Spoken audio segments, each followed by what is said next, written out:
નમસ્કાર પેન્શનર મિત્રો, આપ સૌનું સ્વાગત છે અમારી આ યુટ્યુબ ચેનલ પર। તો આજે આપણે વાત કરવા જઈ રહ્યા છીએ એક એવા વિષય વિશે જે દેશના લાખો કેન્દ્ર સરકારના કર્મચારીઓ અને પેન્શનર્સ માટે ખૂબ જ મહત્વનો છે। તો તે છે 8મું પગાર પંચ। તો છેલ્લા થોડા દિવસોથી સોશિયલ મીડિયા અને સમાચાર માધ્યમોમાં 8મા પગાર પંચને લઈને ઘણી ચર્ચાઓ ચાલી રહી છે। તો શું ખરેખર 8મું પગાર પંચ આવશે? ક્યારે લાગુ થઈ શકે છે?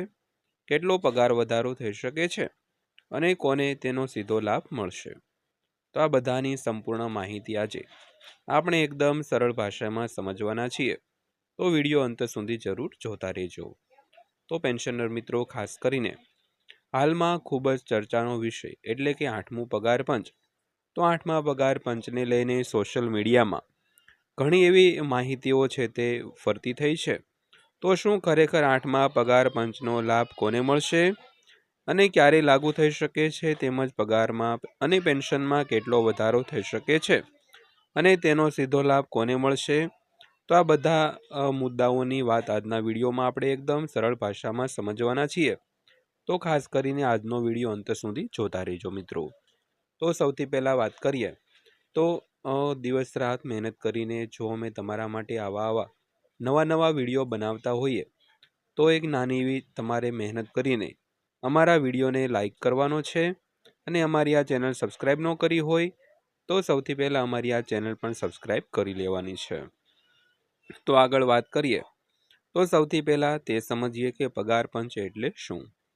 તો ભારત સરકાર સમયાંતરે પોતાના કર્મચારીઓના પગાર ભથ્થા અને પેન્શનની સમીક્ષા કરવા માટે એક કમિશન બનાવે છે, જેને પે કમિશન અથવા પગાર પંચ કહેવામાં આવે છે। તો ભારત સરકાર હોય, ગુજરાત સરકાર હોય કે અન્ય રાજ્ય સરકાર સમયાંતરે પોતાના કર્મચારીઓ અને પેન્શનરોના પગાર ભથ્થા અને જે પેન્શન હોય તેમની સમીક્ષા કરવા માટે એક કમિશન બનાવે છે, જેને પે કમિશન અથવા પગાર પંચ કહેવામાં આવે છે। તો અત્યાર સુધી દેશમાં કુલ 7 પગાર પંચ આવી ચૂક્યા છે। તો હાલમાં 7મું પગાર પંચ લાગુ છે, જે 2016માં અમલમાં આવ્યું હતું। તો હવે પ્રશ્ન એ ઊભો થયો છે કે 8મું પગાર પંચ ક્યારે આવી શકે? તો સામાન્ય રીતે દરેક 10 વર્ષે નવું પગાર પંચ આવે છે। જો આ જ પેટર્ન પ્રમાણે જોવામાં આવે તો 8મું પગાર પંચ 2026 આસપાસ લાગુ થઈ શકે તેવી શક્યતા માનવામાં આવી રહી છે। તો હાલમાં સરકાર તરફથી હજુ સુધી કોઈ સત્તાવાર જાહેરાત કરવામાં આવી નથી, પરંતુ કર્મચારી સંગઠનો સતત 8મા પગાર પંચની માંગ છે તે કરી રહ્યા છે। તો ત્યારબાદ વાત કરીએ તો 8મા પગાર પંચમાં શું બદલાવ આવી શકે?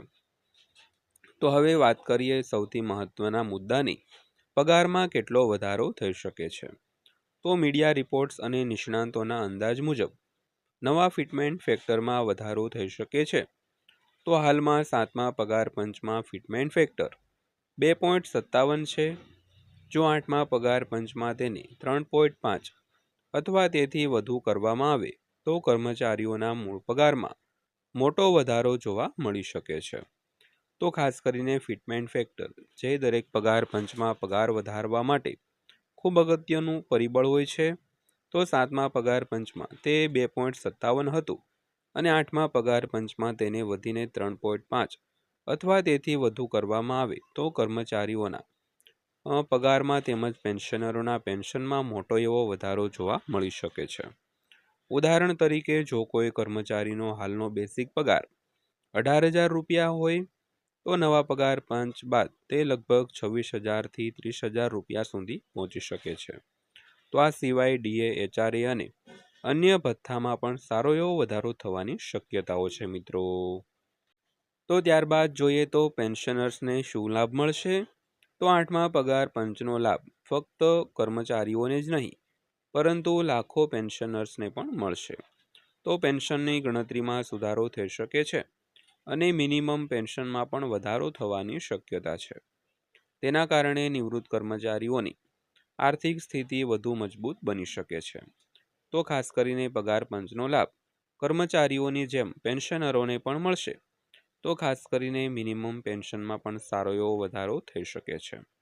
ત્યારબાદ જોઈએ તો સરકાર પર કેટલો ભાર આવશે. તો હવે એક મહત્વનો પ્રશ્ન, જો 8મું પગાર પંચ લાગુ થાય તો સરકાર પર કેટલો ખર્ચ આવશે? તો નવા પગાર પંચથી સરકાર પર લાખો કરોડ રૂપિયાનો વધારાનો આર્થિક ભાર પડી શકે છે, કારણ કે તેમાં પગાર, પેન્શન અને ભથ્થામાં બધામાં વધારો કરવો પડે છે.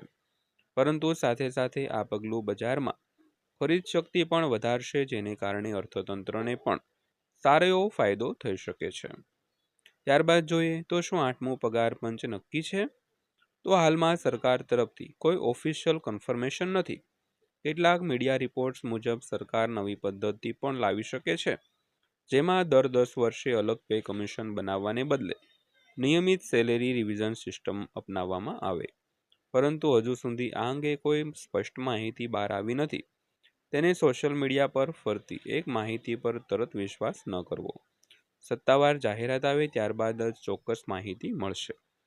તો ત્યારબાદ અંતમાં જોઈએ તો મિત્રો, આ હતી 8મા પગાર પંચને લઈને સંપૂર્ણ માહિતી.